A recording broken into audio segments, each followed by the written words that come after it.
We want to get to Megan McRoberts, who's at Spanish Lakes. And Megan, you will be talking to the sheriff.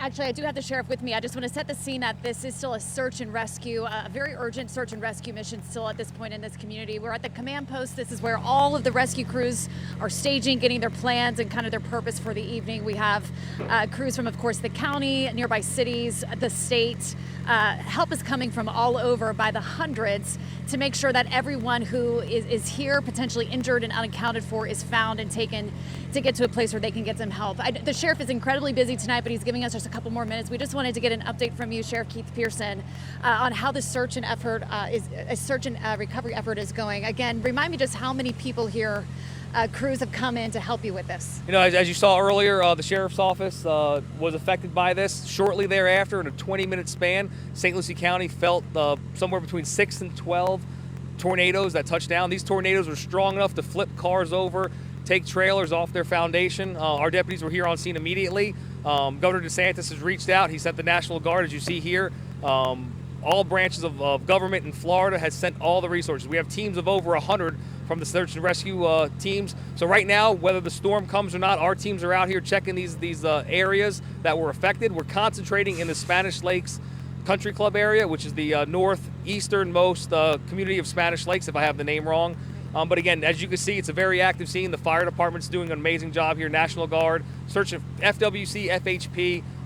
Everybody came. We have Okeechobee County, Okeechobee Police Department, Martin County, you name it, the resources are here. And our number one goal is life safety. We want to get to anybody who might be trapped underneath the rubble or trapped in these situations and get them out safely. It's incredible seeing the EMS operation here. We see people with, skin knees to maybe injured arms. People are getting treated here on scene and then being evaluated to see if they need to maybe be taken to the hospital for further treatments.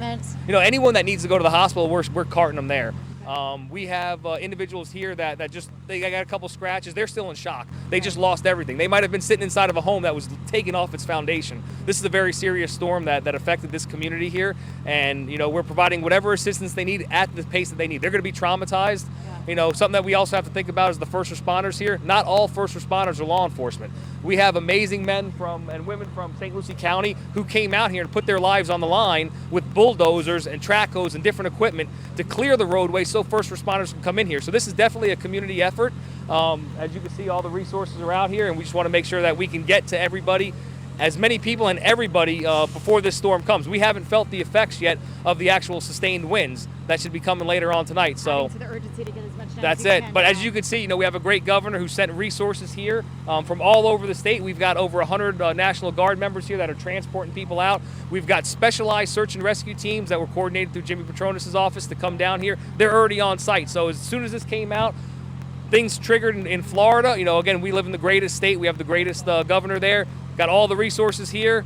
We're not going to stop until we make sure that we have anybody that could be rescued is rescued. And this is a 100% rescue mission right now. We've driven through the neighborhood a little bit ourselves. We're seeing the damaged homes. I'm sure you've driven through quite a bit of it. Can you even put a number, I guess, to how many homes here are a total loss?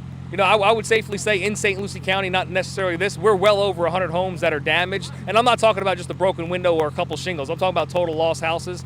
Again, that evaluation might change later on when we come to daylight and we're able to get a better assessment. Right. But don't forget, we still have a storm coming in, a serious storm. This was multiple tornadoes that touched down. I think we just left you, or we were sitting there talking to you earlier today at another site, and boom, boom, boom, we had 6, 7 of them come out of the blue. You can't really prepare for that kind of damage. Yeah. We've confirmed multiple fatalities from this neighborhood. Your deputies are going door to door. We actually have some video we could queue up really quickly here of your deputies going door to door, announcing sheriff's office. They're knocking on the doors. What are they doing? What are they looking for right now? Life. They're listening for life. They're listening for anybody to call out and say, I'm in here, I need help. Again, and we're not only just checking it once, we're sending multiple crews through there. I'm so grateful that DeSantis sent down the National Guard, the search and the teams that specialize in search and rescues are here. I'm not sure if you saw any. You see all the Florida Highway Patrol troopers here, FWC, everyone's here, Okeechobee City. You can't name it. There's law enforcement agencies here to help. We're going to double check, triple check. We want to make sure that if anybody is there, we're going to find them and we're going to get them out before the storm comes. And the storm's not going to stop us. We might have to hunker down for a little while, but we're not going to stop until we're confident that we were able to rescue everyone who needs to be rescued. We were talking earlier, there's probably people here who weren't planning to evacuate or go to a shelter, but given what happened with the tornado, their home is no longer safe. You guys are making sure that everyone still has a safe place to go from this community. Absolutely. We're working with the school district and other emergency management areas. Our shelters are more than capable of holding it, or holding the capacity. We have food. We have, you see the personnel carrier there.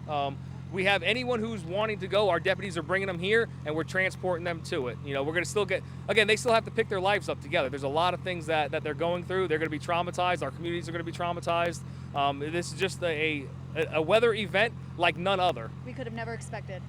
We planned for it, and we have the resources here, but who could say that we're going to have 6 to 12 confirmed tornadoes in such a short period of time, and at the rate of a tornado that's enough to lift up a car and flip it? Yeah, and still to come, I know some people have been asking, is there anyone that they can call if they have a loved one who lives here, a number they can call? It's still so new, everything's still so fresh. You don't have anything set up like that, but we'll kind of wait. They can always call 911, but there's no need to. We have so many units going, double checking, triple checking these residences. Again, we're not gonna stop until we're able to know that everyone that can be rescued is going to be rescued, and we are going to work through this storm. We might have to hunker down for a little while, but as you can see, we're not demobilizing anytime soon. We're here for our citizens, and we're here to protect them. We're here to rescue them. Sheriff, you've got a busy night. Thanks for your time. We really appreciate it. Have a good night.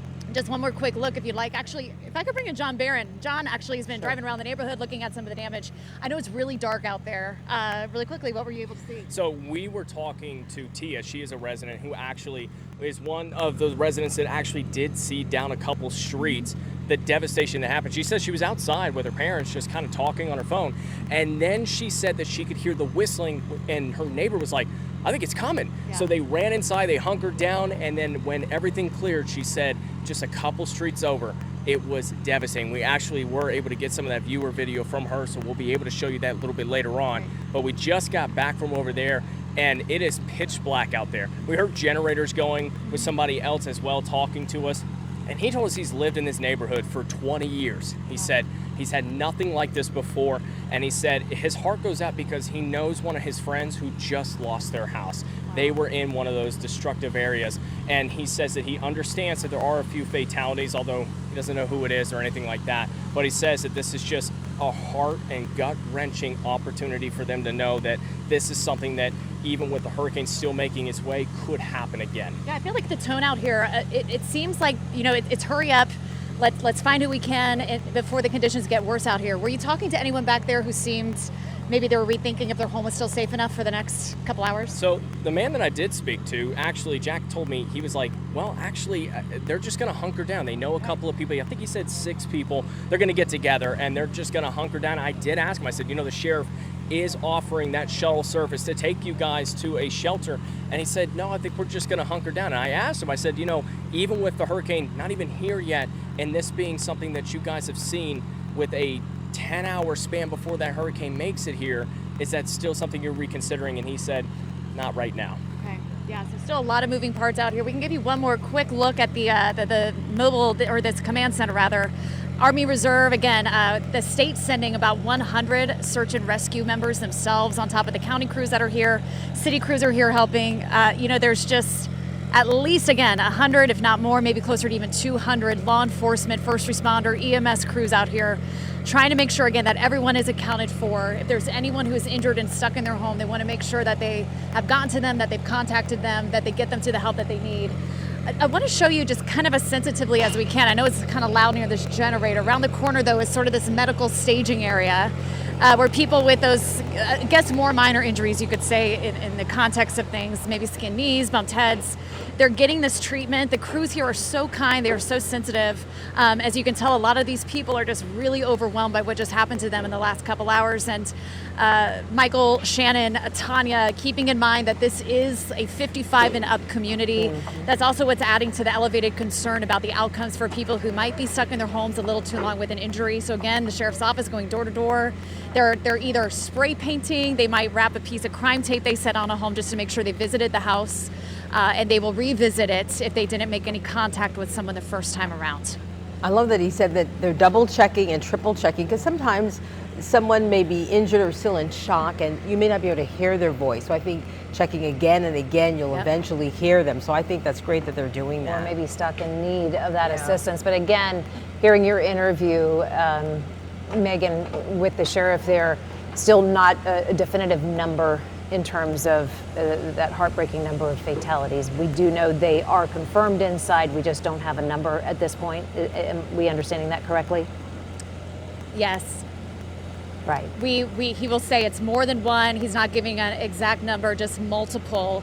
We're also trying to confirm exactly how many people have now been taken to the hospital. Some initially taken, and we're not exactly sure how many of these injuries. Again, considering these are people who are a little bit older, they might be taking just a little bit more precautions to take some more people to the hospital. There have been multiple ambulances coming through, maybe some making some transport. So we are still waiting to get some of those numbers, but a very fluid situation out here. Still a lot changing as the night goes on. I know you and John Barron were tag teaming this semi-press briefing with the sheriff a short time ago. You were arriving and John Barron had covered a bit of it. We had asked him, we just spoke with Martin County Sheriff William Snyder a short time ago about the curfew that's now in effect in Martin County. Any consideration? It sounds like St. Lucie County was extremely hard hit. Not that Martin County wasn't, but the sheriff in Martin County had said we even sent some personnel up to help out St. Lucie County, because you heard Sheriff Keith Pearson there say 6 to 12 tornadoes, touching down. This is significant, widespread damage we're going to see at first light tomorrow. So any indication from the sheriff or any other first responders since we last spoke to John that they may be considering a curfew in St. Lucie County as well? I haven't confirmed that myself. We could certainly ask him that in the near future. But yeah, a lot of that comes into the consideration of a lot of people without power. It's really dark in a lot of places, and a lot of damage you can't see. So there's the safety and security angle of it. I wouldn't be surprised if a curfew was considered at this point. We'll let you know as soon as we know for sure. Thanks, Megan. All right, thank you, Megan.